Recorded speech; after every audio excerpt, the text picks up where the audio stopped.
Good morning. Please continue to eat and get your food as we get started this morning. So good morning and welcome to the African American Workshop and Lecture Series. Thank you for sharing your time and interest with our UO community today. We also welcome our colleagues in Portland who are joining us via live stream.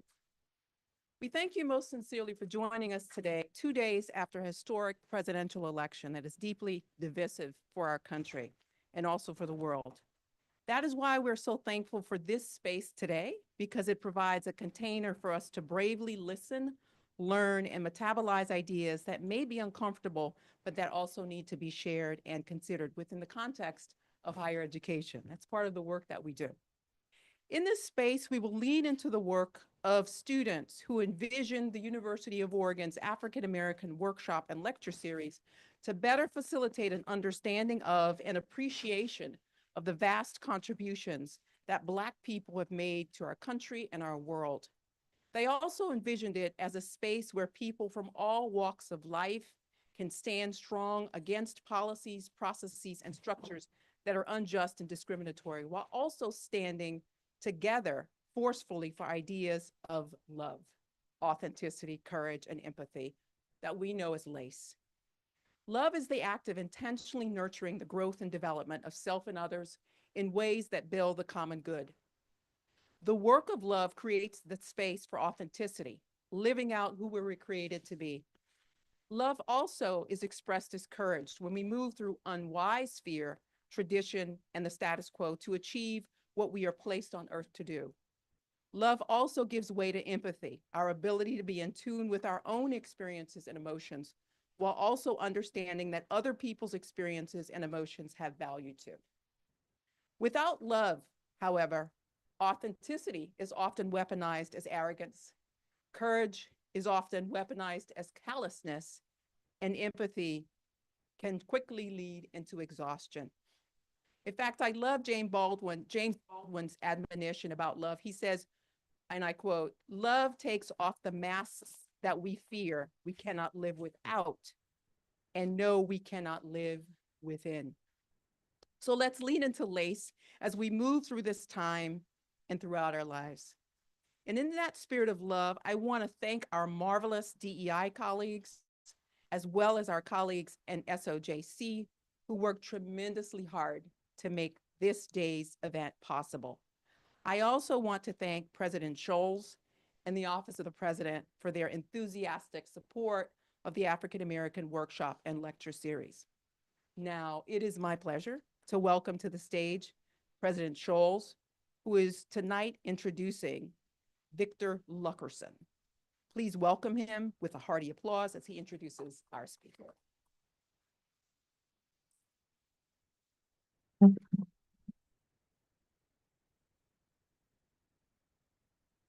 All right, thank you, Dr. Alex Asenzo, for that very warm introduction. Can everybody hear me? Clap twice. And in the back, you can hear me. Excellent, thank you. All right, that's fantastic. I am truly looking forward to today's event as part of the African American Workshop and Lecture Series. This event marks the first in a series of 5 lectures for this year, co-sponsored by the Office of the President and the Division of Equity and Inclusion. It's my particular honor to introduce today's speaker, Victor Luckerson. As a New York Times best-selling author and journalist, Victor brings deep insight and expertise to important conversations about the inextricable link between civic engagement and democracy. As Yvette says, we could not have a more timely guest. His work has cast light on many critical societal issues, and his dedication to uncovering and sharing impactful stories is truly inspiring. Victor's lecture, titled Beyond Voting, Models for Civic Action from Tulsa's Black Wall Street, is as timely as it is important. He will explore 3 civic engagement models that the Black community in Tulsa, Oklahoma, again, often known as Black Wall Street, used to champion democracy and justice. These models offer fresh innovative perspectives on how we can all contribute to a vibrant, healthy civic life, both now and in the future. At the University of Oregon, we deeply value civic engagement, justice, and community involvement, recognizing these as essential for our students as they prepare to lead fulfilling, meaningful lives. Victor Luckerson's book, titled Built from Fire, was chosen by the New York Times as one of the top 100 books in 2023. Now, I'm going to reveal my ignorance here. I was not aware, as I should have been, about the Tulsa race massacre, one of the most disgraceful periods, I would say, of U.S. history. For those who are in a similar position as I was, please, if you have access to the New York Times, go to the May 24th, 2021 issue. It's easy. Just Google Tulsa Race Massacre, New York Times, and there's an article, What the Tulsa Race Massacre Destroyed. It's deeply, deeply moving. Now, if you'll do this, I'm going to say, if you do not have a copy of Victor's book, it is available right now for under $5, for less than the price of an expensive Starbucks drink on Amazon Kindle. Go out and get it. All right, the New York Times chose it, as I said, as a top 100 book in 2023. According to the New York Times, Victor combs through layers of soot and ash, the physical and psychological residue of the Tulsa Race Massacre, which continues to haunt the city's Black community more than a century after it occurred. Yet by the end of this outstanding book, the idea of building something new from the ashes of what has been destroyed becomes comprehensible, even hopeful. Now, if you all don't like the New York Times, you can go on Amazon. And my favorite review there was, I can only give this 5 stars. It deserves 10. Right? This is an important book. Now, a key priority from our recently announced strategic plan aligns closely with the themes of today's lecture, and that is fostering a campus environment where everyone feels they belong to a community. We believe that when we create a genuine sense of belonging, we open the door for every student, faculty colleague, and staff colleague to flourish, a favorite word of mine, and to reach their full potential. To support this vision, strengthening our practice of love, authenticity, courage, and empathy, or LACE, within the university community is central to this effort. Victor Luckerson's insights come at an ideal time, and I am confident that we will all leave with a richer understanding of civic engagement and its power to shape our society. I am truly excited to learn from him. It is my great pleasure to welcome Victor Luckerson. Thanks so much. Appreciate it.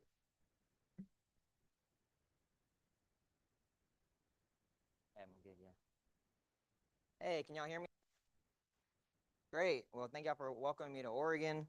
I've been to Portland once, my first time in Eugene, though, so excited to be here. In particular, I wanted to thank Yvette Isanso, the entire Division of Equity and Inclusion, the School of Journalism and Communication, President Scholes, who I had a great convo with this morning, as well as the entire Office of the President, all the event staff, and all y'all for showing up today. It's the total role that I actually want to do a book talk, whether it be 5 people or 50 people, but we got more than 50 today, so thank y'all so much. I also want to give a special shout out to Ed Madison in the School of Journalism. Ed was actually born, thank I found out last night Ed was actually born in Greenwood. I didn't know that until last night. And Ed's father, Eddie Madison Jr., was a very prominent, started out as a newspaper delivery boy actually in Greenwood for the Oklahoma Eagles, the black newspaper there, became an editor there, had a very long career in journalism. And just a couple weeks ago, I was talking to a Greenwood elder named Princetta Rudd Newman, great name. And I was mentioning I'm going to Oregon, I'm visiting with this guy, Ed Madison, and she was like, oh, I know Eddie Madison, that was my neighbor back in the day in Greenwood. And so that just shows how tight-knit that community was and still is. So thank you, Ed, for helping me open this door. Thank you.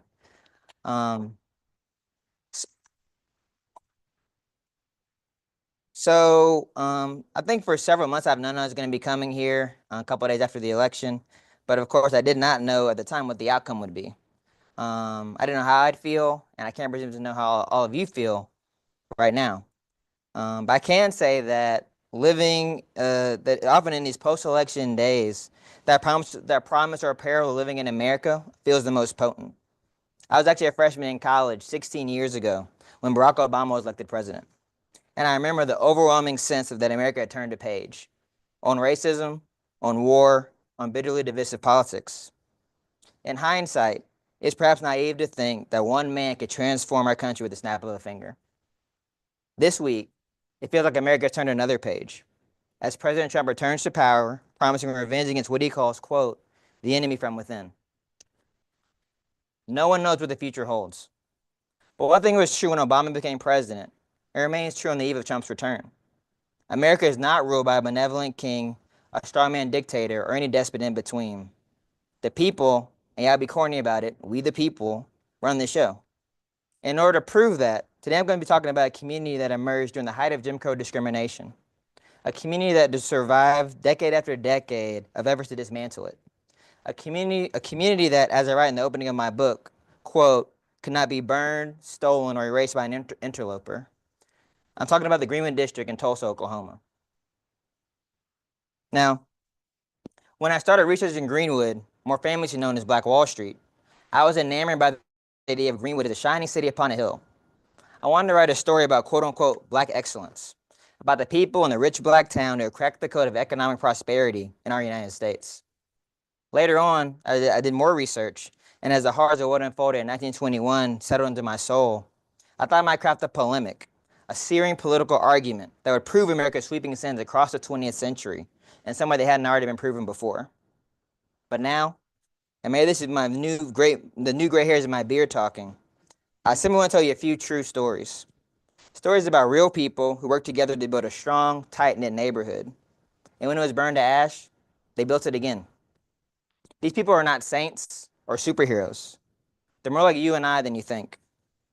And their lives offer lessons on how to build loving and supportive communities that can withstand the batterings of hate, violence, and political turmoil. Now first, let's talk a little bit about how Greenwood came to be. In the early 1900s, Oklahoma was a place where black people thought they could have a fresh start. As Jim Crow policy seized the Deep South with an ever-tightening grip, Oklahoma was seen as a promised land for black people.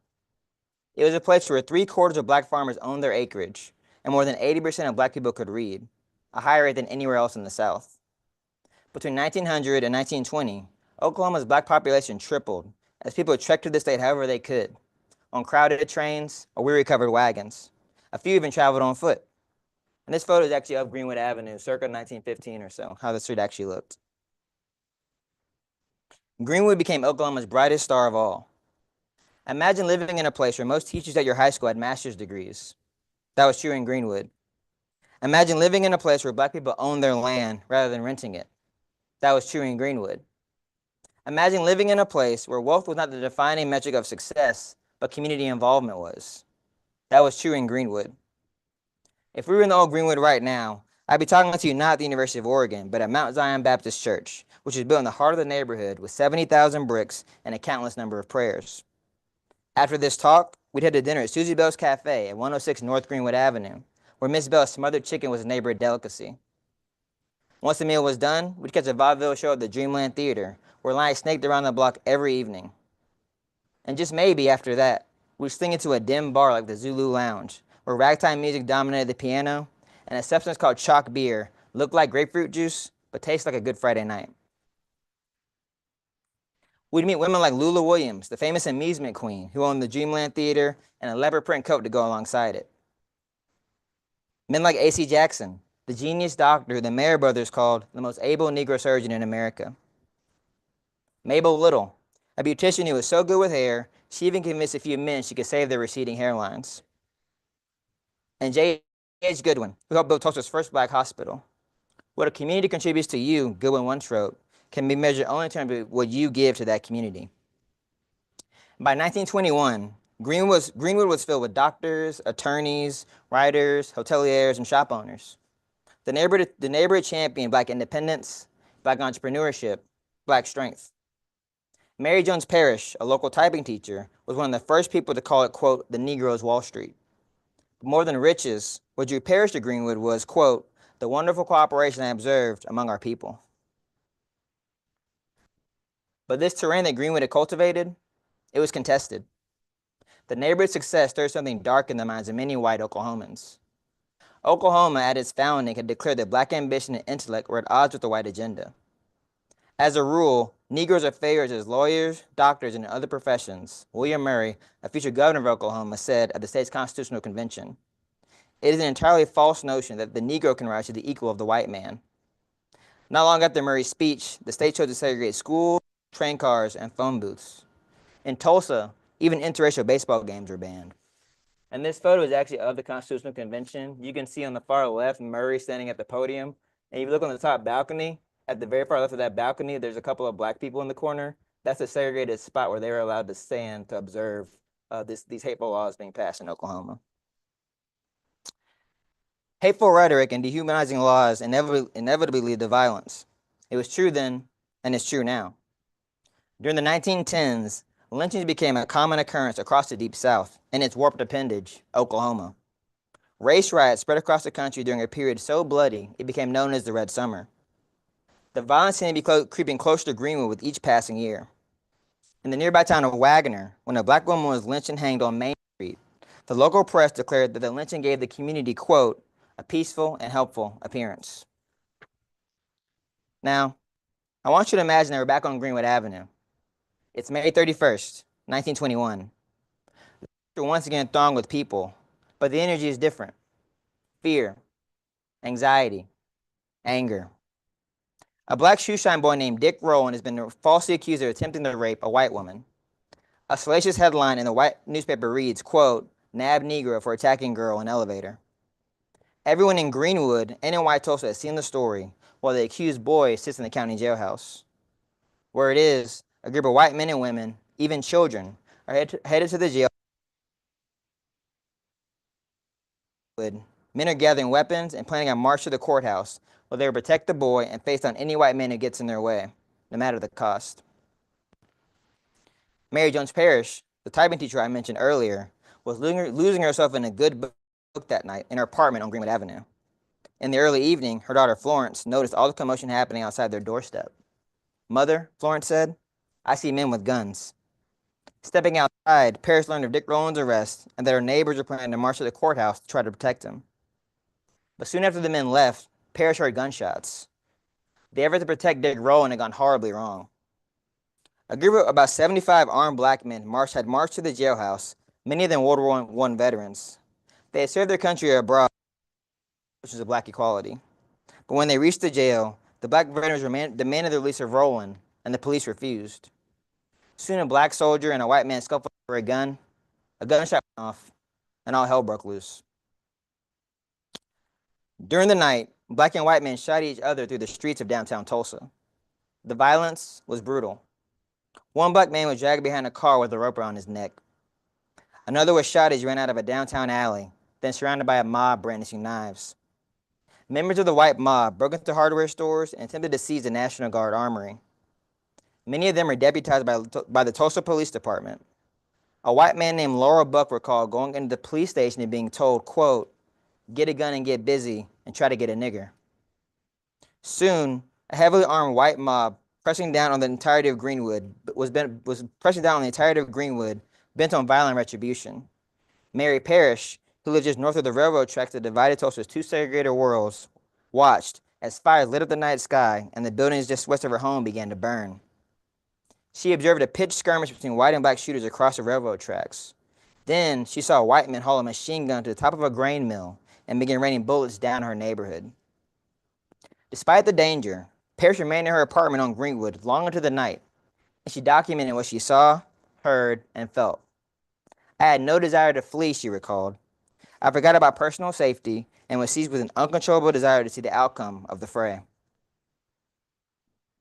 But over the next several hours, white Tulsa laid siege to Greenwood, destroying more than 1,200 homes, razing hundreds of businesses, and killing as many as 300 people.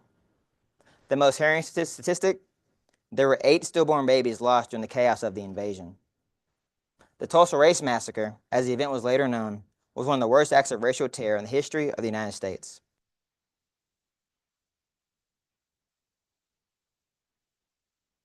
Later recalled the embarrassment she felt having to see clothes for her daughter at a Red Cross station. When she saw the wreckage of her apartment in the aftermath of the massacre, instead of weeping, she simply stared in stunned silence. And this photo is actually of Greenwood Avenue about 2 days after the massacre, and Parrish's apartment was across the street from where the safe is, so she lived right here on this block.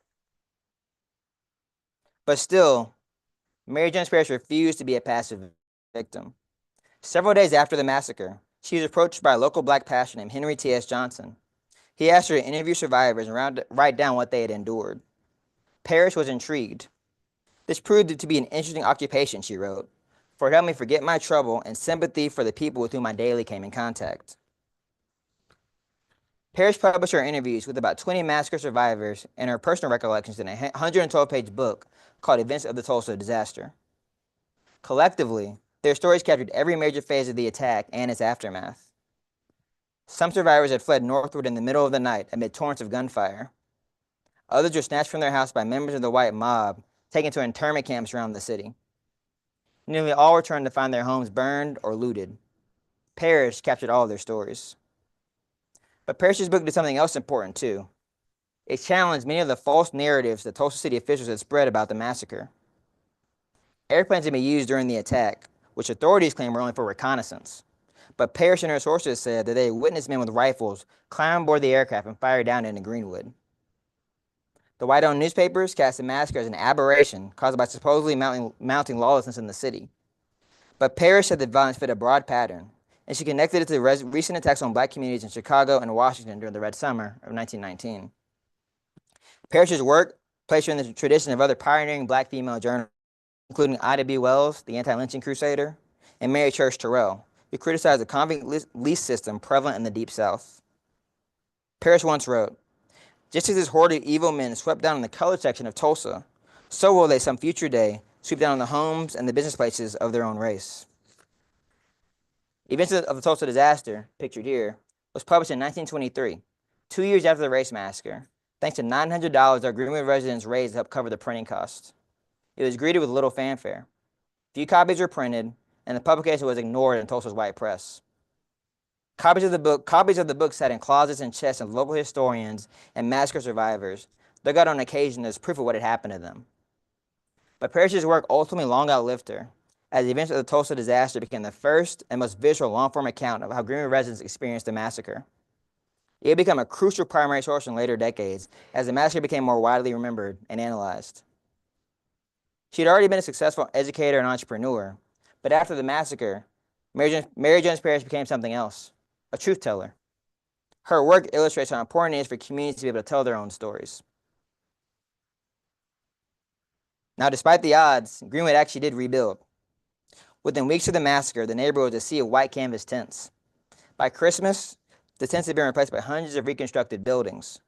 By 1925, Greenwood was once again humming with hotels, storefronts, and the proud Dreamland Theater. The neighborhood enjoyed a second heyday that stretched from the 1930s to the 1950s. More than 400 businesses filled the district. Musicians from Count Basie to B.B. King to Etta James performed at black-owned venues in Tulsa. Steak and frog legs were local delicacies. Women in pleated skirts and men in Bermuda shorts strutted down the stroll every Friday night. Residents proudly referred to the neighborhood as Little Harlem and, yes, the Negro's Wall Street. But despite Greenwood's ability to come roaring back from destruction, it could not escape the gears of so-called progress as the century wore on. In the 1960s, a slippery new term called urban renewal wormed its way into government lexicon. The idea was to revitalize urban communities and provide better living conditions for residents. But in reality, neighborhoods like Greenwood were labeled as blighted, and the people living there were forced to move miles away to make room for projects serving whiter, wealthier residents. Now, one of the people that was impacted by urban renewal was Mabel Little. That's the beautician I mentioned earlier who was working on bald guys. By the early 1970s, Mabel had lived at 1231 North Greenwood Avenue at this house for 50 years, since the month after the white mob burned the neighborhood to the ground.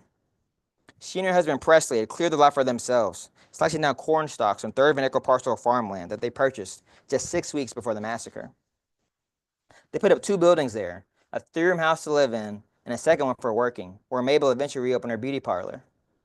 She never had biological children, but she adopted a cadre of nieces and nephews and protected her community with a fierceness that could only be described as true love. On a spring evening in April 1970, Mabel attended a community meeting with city planners. She was worried that her house might soon be taken from her. The Oklahoma State Highway Department had already claimed more than 7 acres of land in and around Greenwood, tearing down apartment buildings, hotels, cafes, and law offices to make way for the Crosstown Expressway. Soon, a federal program called Model Cities promised even more radical change in the neighborhood. The experimental 5-year initiative was part of President Lyndon B. Johnson's sweeping war on poverty. It was an attempt at a friendly rebranding for urban renewal, after countless examples of black neighborhoods being torn down to make way for commercial projects turned the term toxic. James Baldwin famously rechristened urban renewal as Negro removal in the 1960s. In order to receive federal funding for model cities initiatives, local governments had to incorporate widespread citizen participation into their planning processes. But residents in places like Greenwood did not have the final say in how any model cities programs were carried out. Their official role in the program was to review and screen planning, while the mayor and the city commission would determine local policy. Ultimately, that meant that they were constantly trying to wrest more control of the program from the city. But even as they were negotiating with the Tulsa Urban Renewal Authority, the Urban Renewal Authority was casting their community as an eyesore. Of the 1,900 buildings in Greenwood, the Urban Renewal Authority said that 88% of them had structural deficiencies, which meant they're subject to either rehabilitation or destruction. In an annual report, the Urban Renewal Authority called the neighborhood badly blighted and, quote, one of the worst slum areas in the city of Tulsa. This is the slum area they're referring to. They referred to another black neighborhood as, quote, a parasite. But Mabel did not believe she lived in a slum. She still attended church at Mount Zion every Sunday, even though its parking lot now abutted the joining construction of the Crosstown Expressway. Though she had recently retired from hairdressing, there are more than 150 people still operating small businesses in Greenwood: beauticians, lawyers, jewelers, grocers, and more. Like other longtime residents, she saw potential in her community's future because she remembered its prosperous past. At the community meeting, Mabel watched as one by one her neighbors in the, quote, slum area walked up to complain about the first steps to, quote, renew Greenwood. How can people get a piece of control? A local minister asked. It's a confusing and frightening program. If you want to take my house, another homeowner said, it'd be better to shoot me. Finally, it was Mabel's turn to speak. She likely knew on some level that the people in charge would do whatever they wanted to in the end, but she still wanted to say her piece. When she finally got her chance, she briefly recounted her early years in Tulsa, her arrival on the Frisco Railroad in 1913, the idyllic life she built with her husband, Presley, and the horror of watching it all burn to ash on June 1st, 1921. But in all this talk of dilapidated homes and blighted blocks, she noticed that the event that shaped Greenwood's physical landscape had not been mentioned at all.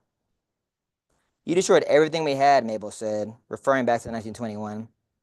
I was here in it, and the people are suffering more now than they did then. On October 13, 1975, the seizure letter finally arrived at Mabel's home, about a week after her 79th birthday.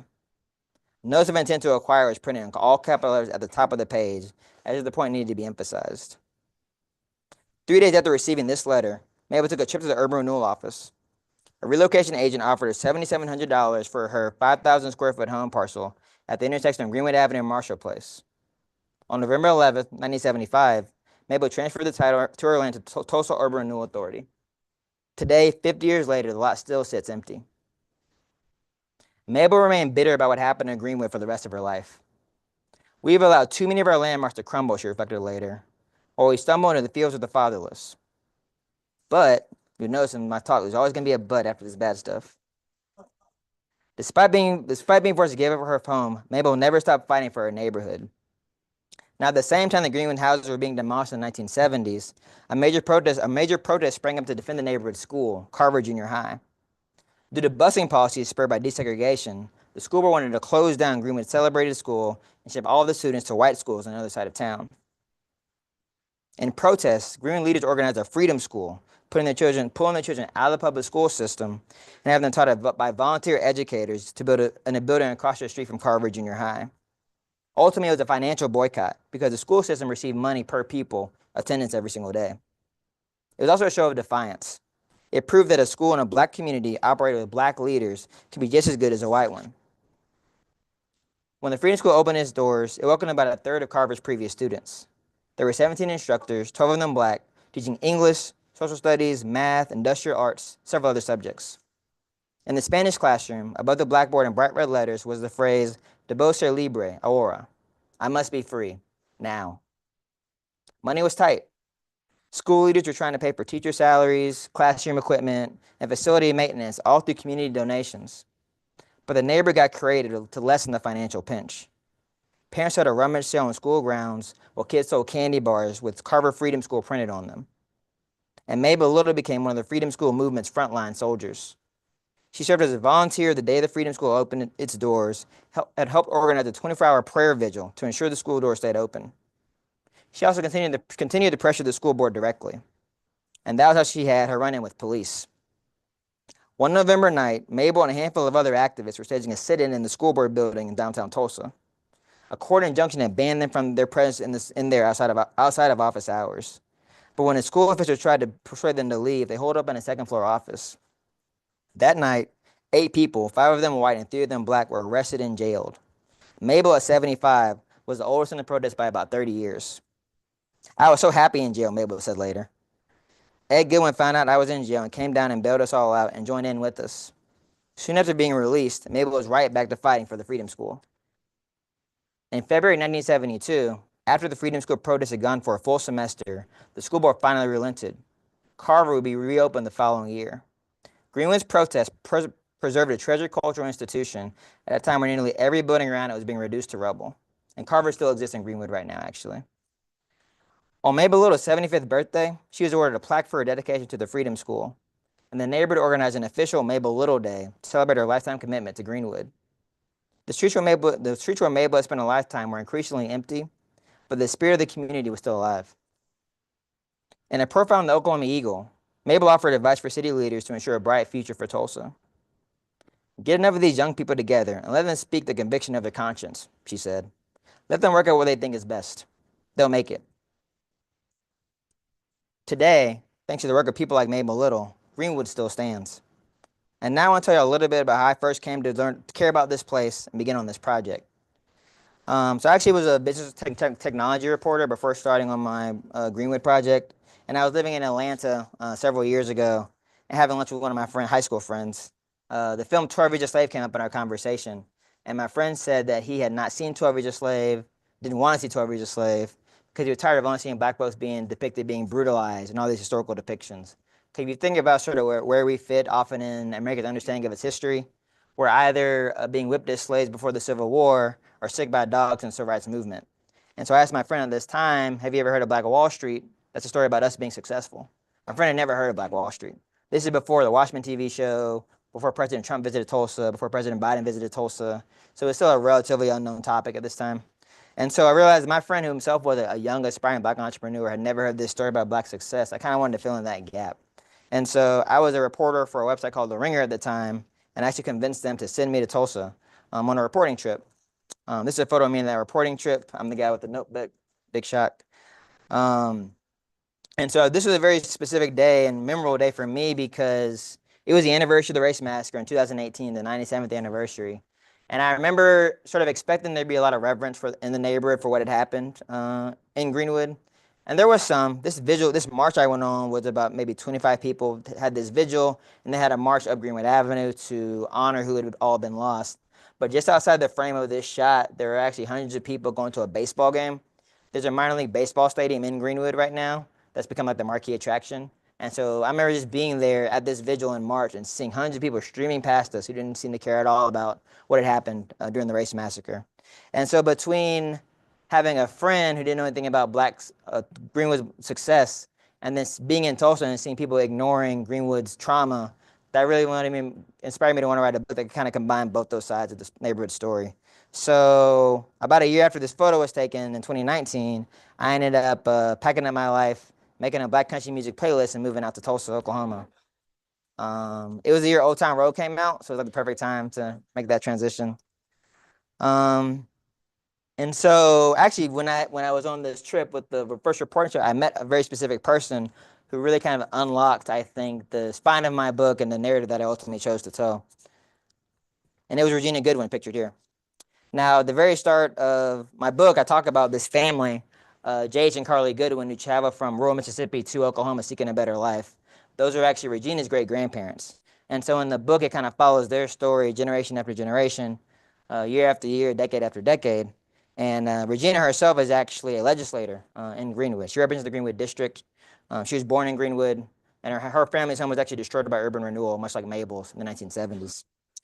And I remember actually that very first time I visited on the reporting trip, Regina said something that really stuck with me. A lot of folks in Tulsa did not want this history to be shared even today. They tell us, oh, that happened in the past, you need to forget about it. But if I were to forget about the past, I'd be forgetting myself. I think our families have gone through too much for us to forget about ourselves. And so in my modern portion of the book, I ultimately ended up shadowing Regina for several years in the Oklahoma legislature and got to see a little bit about her agenda and a little bit about how politics really happens sort of outside of Election Day. So in the 2022 legislative session, Regina offered a set of bills that would have provided various forms of reparations for the race massacre.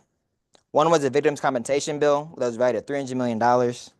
One was a state-sponsored study to consider removing the interstate highway that had destroyed Greenwood during urban renewal. And one was to expand a neglected state scholarship that had ostensibly was for massacre descendants, but was very poorly funded and very poorly promoted, so it wasn't really being used very well. Now, Regina at the time was actually one of 20 Democrats in the House of Representatives, which has about 100 members, and she's one of 2 black women in the House of Representatives. So she was a minority within a minority. But in dozens of interviews I did with Regina, I realized that she was always trying to find a way to strategize around these obstacles, building partnerships across the aisle while also sticking to her principles. This is not about me, she told me once. This is about ancestors. This is about the people right now I'm representing. This is beyond me. Now, all those bills that she was trying to get through in 2022, the one that gained a little bit of traction was the scholarship bill. She wanted to increase the funding of the scholarship fund by $1.5 million and make sure the money is being put in the hands of massacred descendants rather than other students. I got to watch as Regina shuttled this bill to various committees, subcommittees, floor votes, all this stuff.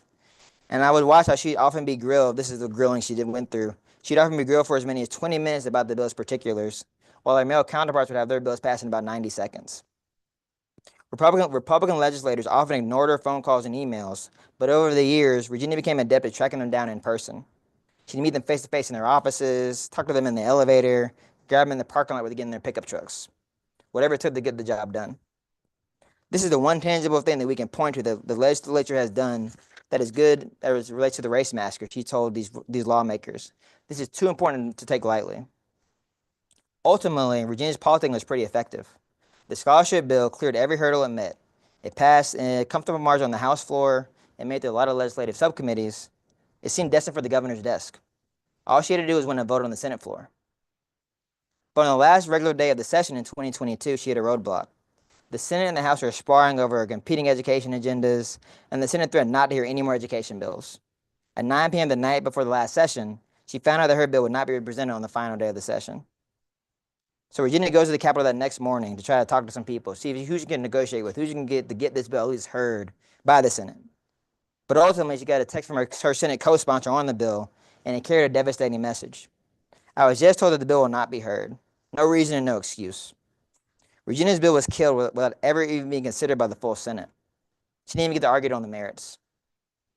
On the way back to Tulsa that night, Regina got a flat tire. The Turner Turnpike was already empty, and sitting alone, she risked being swallowed up by the Oklahoma night. When I interviewed her, she had little to do but reflect on how difficult it was to make change in her hometown and her home state of Oklahoma. Disappointment wasn't the right word for how she felt. Every day she stepped into the Capitol, she knew someone might try to undermine her. Over 7 years, she had witnessed many of the arbitrary and vindictive aspects of governance that don't get taught in civics books. The fact that a community's needs could be circumvented by the whims of a single person, a committee chair who didn't want to hear a bill, a legislative floor leader who thought it best not to let the entire chamber vote on a measure, illustrated that democracy was not always as representative as it seemed outside the Capitol walls. With so many obstacles placed before her, she was having the core of her optimism extinguished, a feeling that so many Greenwood people had been forced to endure before her. But, again, there's always a but, Regina allowed such doubts to enter her mind only briefly. I'm going to hold on to my integrity and my soul, she told me on the turnpike. My soul is intact. The next week, Regina got back to work. Though her bill was dead, she still managed to get the $1.5 million in scholarship funding placed in the state budget, by consulting with House Republicans. The following school year, the state doubled the size of the scholarship it awarded and expanded the number of students it gave recipients to from 9 to 23. It wasn't all the progress Regina hoped for, but it was a start. She was building for the future. Whether I live to be 100 or tonight is my last moment, there's going to be a generation after me, she said. And as long as folks are being born, we have to make sure that people understand that we got to fight for what we got to fight for and why we have to press onward. In a state and a nation first scaffolded by laws meant to dehumanize Black people, Regina insisted on using those very same legal tools to build a bridge of opportunity for her community. If the bridge was out, she'd find a detour and light a lantern for those who came after her. For the people of Greenwood, for Black Oklahomans, and for Black Americans, strategy never stopped. Now I want to end today by mentioning two more very important people to Greenwood's story. There are two known living survivors of the Tulsa Race Massacre, Leslie Benningfield Randall and Viola Fletcher, who are both 110 years old now. They are still spry and they're strong. If you meet them, they'll smile warmly when you say, "Hey, Miss Fletcher," or "Hey, Miss Randall." I remember the first time I got to meet them was, I guess, 4 or 5 years ago now, and they were about 105, 106. And I remember going up to talk to Miss Fletcher and almost treating her like a piece of porcelain. "I'm gonna break you if I even talk to you two directly."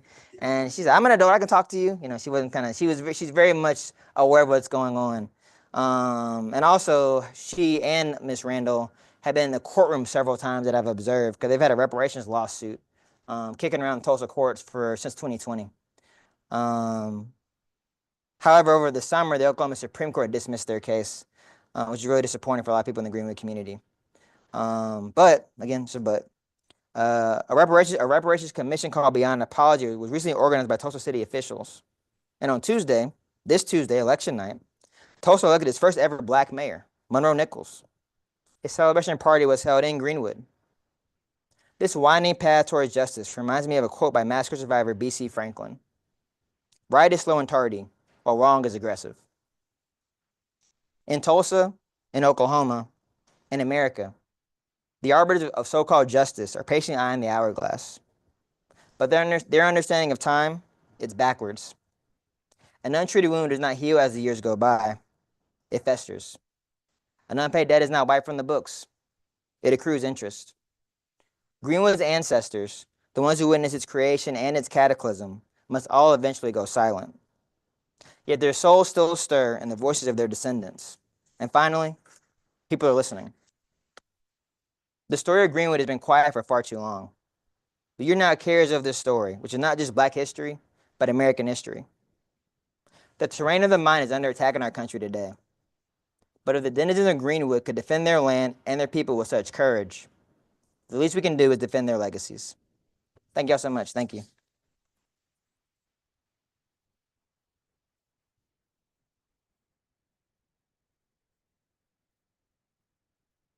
Thank you so much, Victor.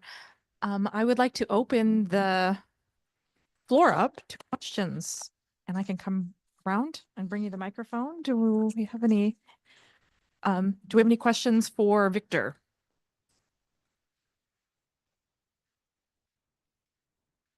Don't be shy. Need the first one up.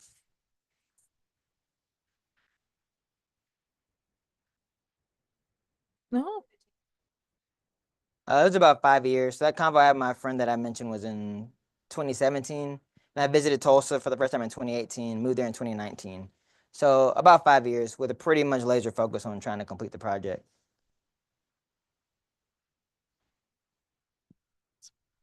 As I bring this here, I want to remind folks if you could sign the sign-in sheets on your table before you leave. You had mentioned when the school was around the clock, the 1 year for the school, there were about 16 teachers or so, and 12 of them were African American. I'm assuming the others were white. Can you tell us a little bit about how allies played a part in the history of Tulsa? Yeah, so there's different, I think, touch points when that happened. During the race massacre, some families, especially prominent Jewish families in Tulsa, sort of helped to hide some of the folks who were surviving the race massacre. But then again, even that narrative is a little bit complicated because sometimes it was like their maids that they were hiding. It wasn't necessarily people they didn't know in the community. So there was that was definitely a key point, I would say. During the civil rights movement, I didn't talk about this in my talk, but when Tulsa had its own sort of civil rights marches and whatnot, the University of Tulsa, which was overwhelmingly white, actually some of their students were involved in leading those protests in Greenwood. And then in terms of the Freedom School, yeah, there were some volunteer white teachers as well as black teachers. So I think as time progressed, white allies became more and more important to that movement. And often, as I mentioned, some of the white allies would be the people being arrested. You know, when Mabel Little got arrested, most of her colleagues were white, actually, not black, in that arrest. So, I should mention actually that modern times, I didn't talk about this, but I was there in 2020 during the George Floyd protests, and I covered that in my book as well, what that was like in Tulsa. And that was a case in which the people at that protest were overwhelmingly white, almost like shockingly huge number of white people were out there in the protest. And in Tulsa, it was a pretty intense. They shut down the interstate highway in Tulsa. It was one of the big ones, you know. And so that was a lot of allies involved in that protest as well.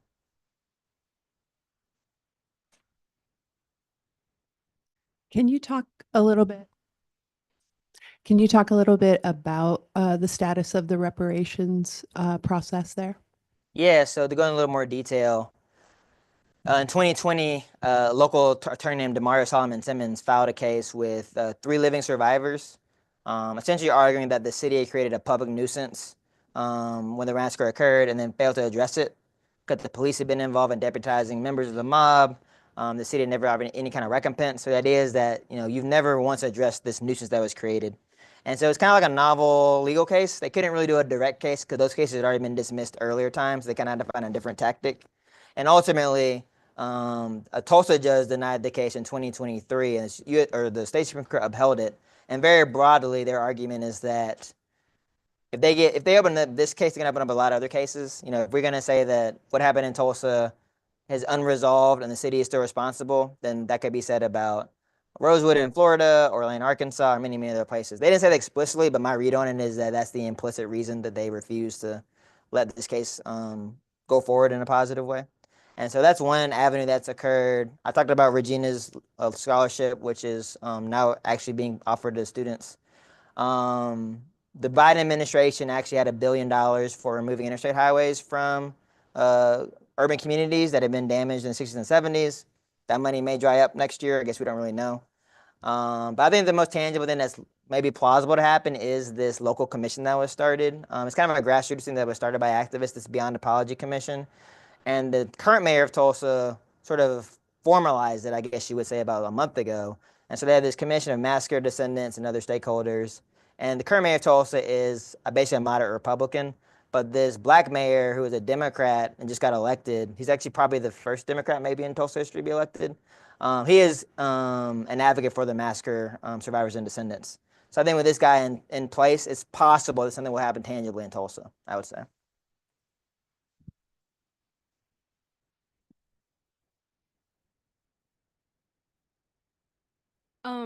What do you think is the most sorry, I'm trying that again. What do you think is the most misunderstood aspect of the Greenwood district's history, and how did you approach correcting that in your book? I think it would probably be in the name, Black Wall Street. And I mentioned at the very top of my talk how I was sort of expecting a story about only rich black people, basically. But in fact, Greenwood was a pretty holistic community. I remember specifically when I first started the research, I was still living in Atlanta then, and I'd read the black newspaper from early years every morning before my regular job. And I remember reading articles that were saying, oh, Greenwood had dirt roads and Greenwood didn't have lights. And it was all stuff that felt counter to what I was trying to say in my book. I wanted to be able to talk about this perfect community.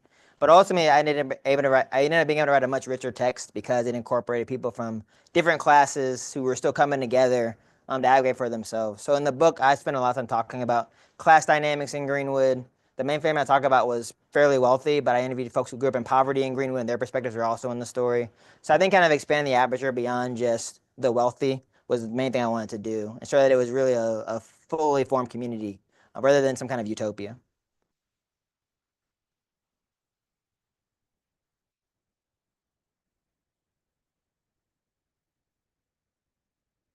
One here and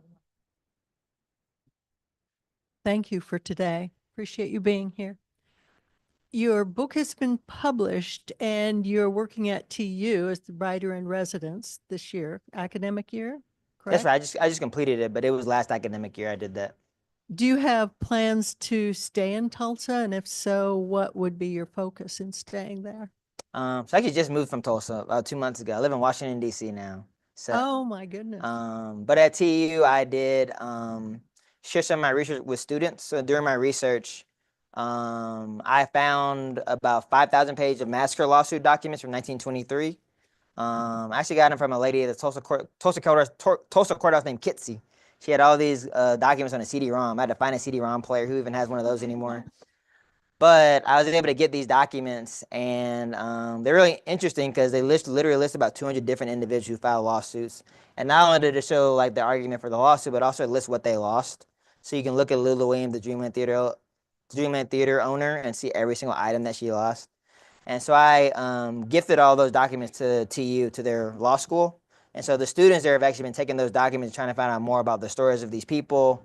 What were their homes like? What were their lives like? And also a little more about why the cases were dismissed. So I've left Tulsa, but some of the research I did is kind of being continued by those students.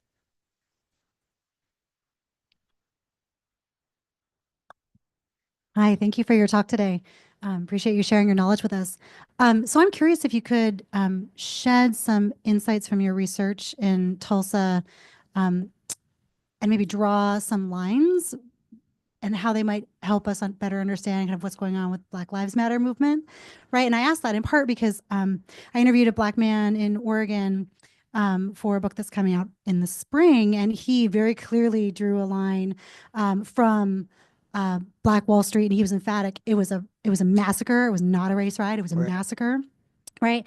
And Black Death and Strange Fruit, right? And Trayvon Martin, Freddie Gray, and so I was just wondering if you can kind of draw some historical lines from then to now, because it was very clear in that respondent's mind, like there are lines, and you coming from a different historian, perspective, I'd be curious to hear some of that. Yeah, I mean, I think the biggest connective tissue I would see is the frayed relations between Black people and police. In my book, I talk about a woman named Tiffany Crutcher. Her brother, Terrence Crutcher, was killed by Tulsa police in 2016. And so he's actually one of the most prominent of victims of police violence. There's actually a mural of him in George Floyd Square in Minneapolis. And so their great-grandmother actually was a massacre survivor. She lived in Tulsa in 1921. And so Rebecca Crutcher is her name. And so I think that just kind of illustrates the clear line and that connectiveness. And in Tulsa, at least, I think it's heightened because of the lack of accountability that's ever been provided. But again, I always also try to point out that Tulsa's story isn't as unique as people think. There's racial violence happening across the country in that time period. Maple Little's home, which was destroyed, there thousands of Black homes were destroyed like that during urban renewal. And obviously in state legislatures around the country, people are navigating very complicated politics like Regina does. And so I always try to sort of show that though my book is very specific in who it's talking about, the stories should be things that apply to a lot of different places around the country, both past and present.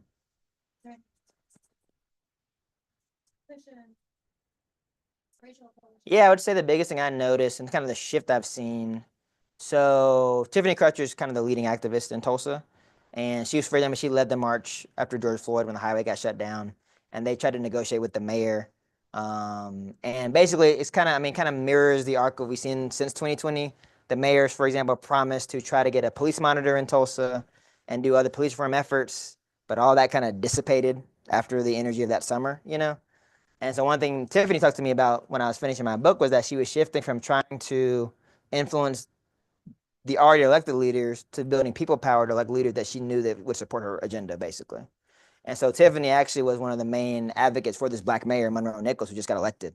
And so the shift from saying, I'm going to convince this mayor who doesn't really share my ideals to do something for me, to I'm going to find a coalition of people to put in place people in power who are actually with my agenda. That's kind of been the shift. And they succeeded at that in Tulsa, at least. So, yeah. Any other questions? Victor, can you talk a little bit about how your higher ed experience as a student sort of shaped your view about the role of journalism in doing this work, and what you think some of the vital components of your education were in terms of helping us to think forward about the kinds of contexts we should be shaping for our own students here at the university? Yeah, so I went to the University of Alabama, so big state school, a little like this. I mentioned Obama at the top. I covered his election at the again, in our student union, we had like our own little like decision day thing going on, and I was the reporter. So my story is the front page crimson white article for Barack Obama's election, actually. After my freshman year, that was my freshman year, I became the editor of the school newspaper at Alabama. So I was actually the second black editor ever of the school newspaper. And so that was a very challenging role. Alabama's overwhelmingly white and has a lot of racial baggage. We've been discussing earlier today how when I was a student in Alabama, black girls were still systematically excluded from white sororities. It wasn't stated anywhere. There was no rule that said it, but everyone knew it, you know, and from the entering freshman to the president of the university. And so we wrote some articles about that. And so I think what I learned from that experience is persistence is very important.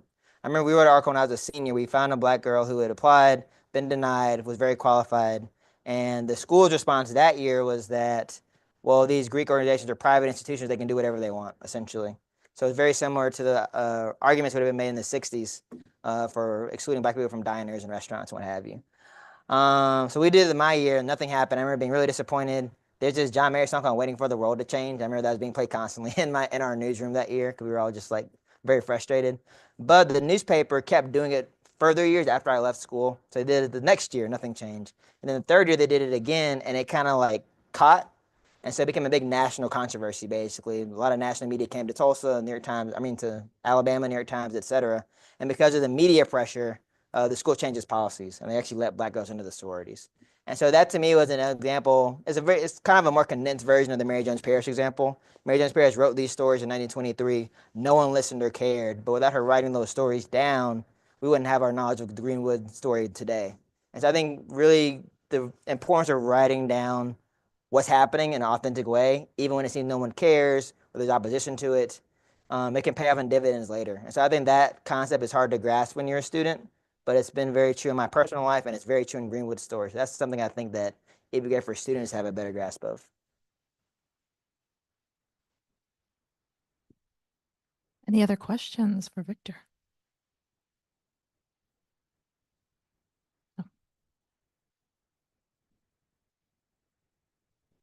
Victor, thank you so much for being here and for sharing the story. There's a narrative out there that people no longer read. And you're a book writer. You took 5 years to do the deep research on this story. Do you believe in writing books? And, you've been identified as one of the 100 best books of 2023. Do people find you? Are you finding an audience? And does this give you energy for what next? Well, I will tell you, when I got that first royalty statement, I was like, dang, people really don't read. That was my first thought. I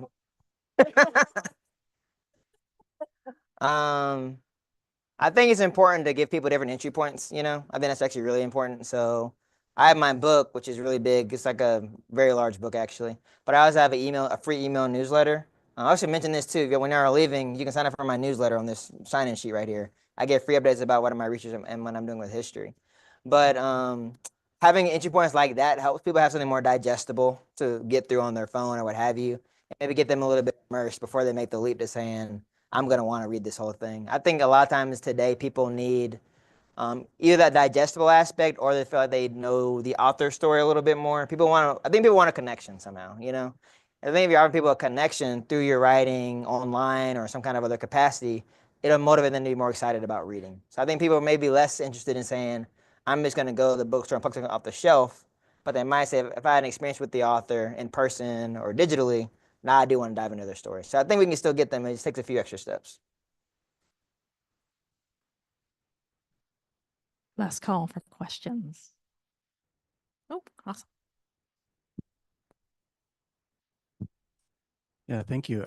I'm really curious about how the neighborhood, North Tulsa has changed or is reacting to, the current environment. So, how people are, I know there's been a lot of investment in Tulsa overall, but I'm curious if that same kind of investment is taking place in North Tulsa in terms of like how the city is trying to support the people there, and curious about like the property ownership too. Has that contracted or increased in terms of Black property owners?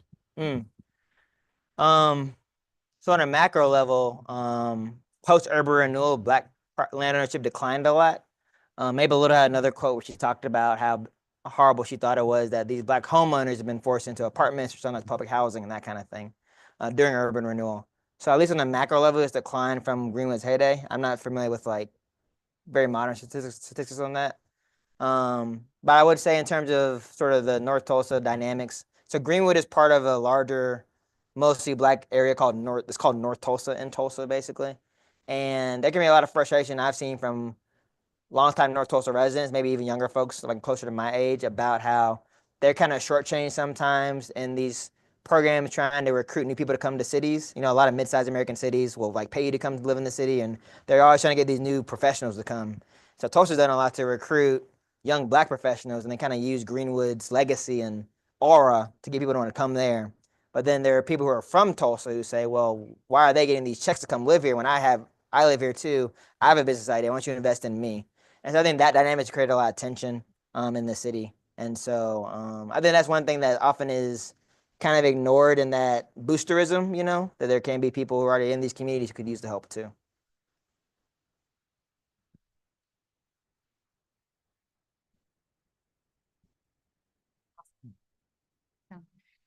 I'm just curious to know what's next. Oh yeah.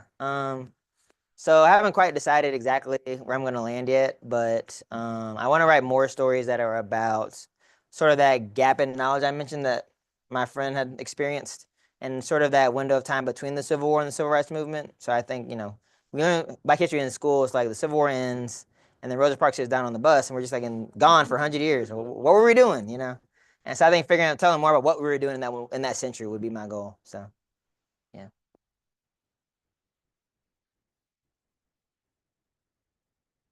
There's some time. Okay. Victor, thank you so much for coming on behalf of the Division of Equity and Inclusion and the University of Oregon. We want to just thank you so much for coming, for flying all the way from DC the day after a momentous election. I can't imagine how tired you must have been, sharing your time and your wisdom and your stories with us. We're just so blessed to have you here today, and it was an incredible presentation. Thank you so much. Thank you so much. Thank you. And if y'all are interested, you can sign up for my newsletter at this table. I'll be sitting here at this table. Yes, we have his sign-up sheet here. So on your way out, please sign up for his newsletter. Thank you all for spending your lunch hour with us today, and for sharing your time with us. We will be sending out a survey. We're returning to the lunch hour after many years of being in the evening. So we're curious for your feedback. So please fill out your survey. We read it all. We take your feedback into account. There is food there, so take home a sandwich, bring some to your colleagues back in your office or your students. And we look forward to seeing you at the next event in January. All right, thank you. How you doing? Oh yeah, thank you.